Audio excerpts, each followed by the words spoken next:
The 1968–1978 Lamborghini Espada. The late 60s produced some really incredible cars. It was an era when the Ferrari 275 GTB4 and the Lamborghini Miura were breaking production car speed records and ushering in the era of the supercar. But these cars weren't how the makers of exotic Italian machines were making their money. It's something we sometimes forget today, but it was bigger 2+2 touring cars that were the bread and butter of high-end Italian sports car market at the time. Lamborghini was a bit late with its offering in this niche, but most would agree that it was worth the wait.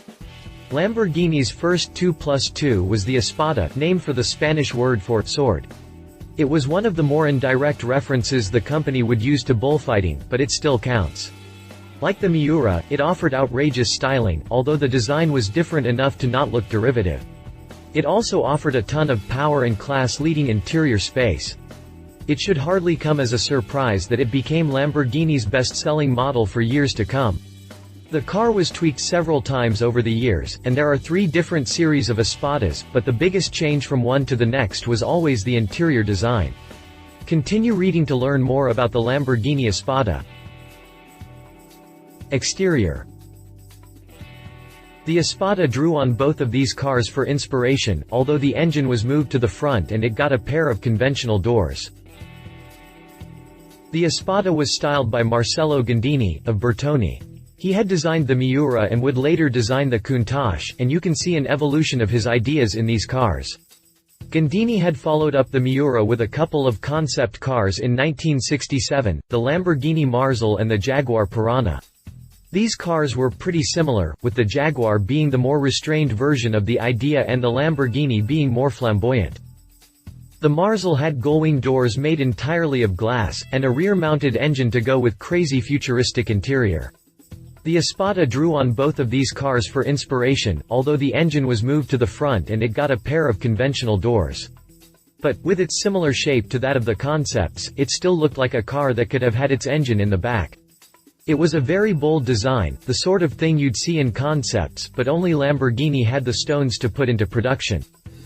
Interior. The interior of the Espada also borrows a lot from the Marzal concept, although some of the wackiness has again been toned down. The most important feature to carry over is the spacious 4-seat layout. Considering this as the company's first 2+2, the back seat is especially well executed. The dash in the concept had an eye-catching but impractical honeycomb pattern to it. This was abandoned for the production version, but the Series 1 cars still took a more creative approach to the dash, with separate pods for some gauges, sitting in unnecessary tiers.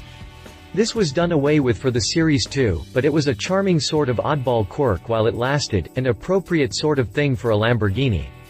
For the Series 3, the trim was changed from wood to aluminum, but the layout remained largely the same. The car's sloping center stack was still pretty rare in cars at this time, but Lamborghini made excellent use of it.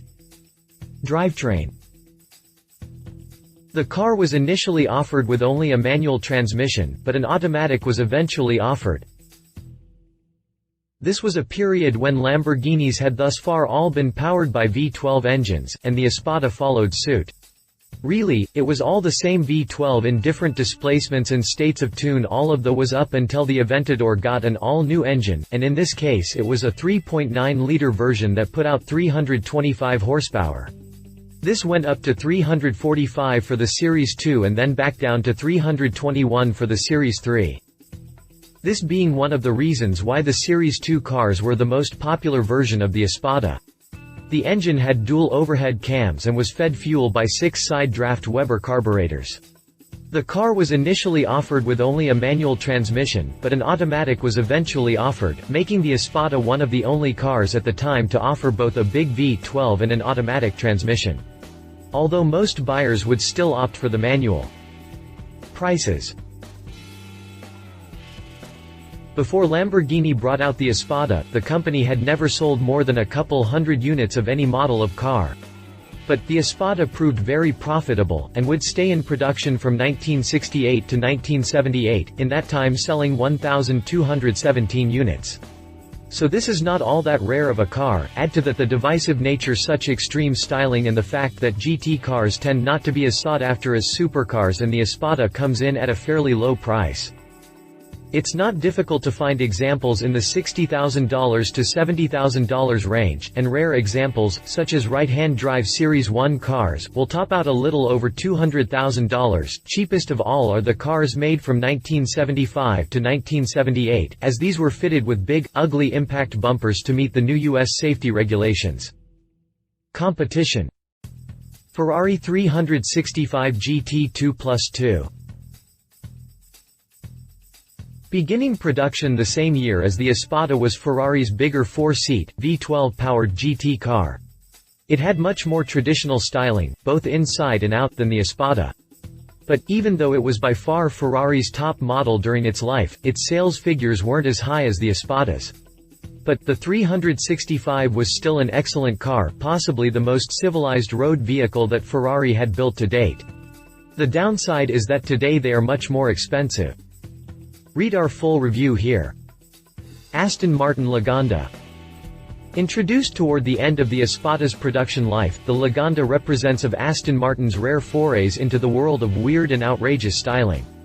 Though it is technically a 4-door, and therefore not a 2+2, its proportions are much more similar to those of a larger 2+2 than to those of most sedans. Its design actually made it very popular at its launch, and it stayed in production for a very long time.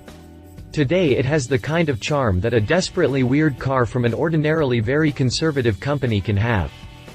Read our full review here. Conclusion: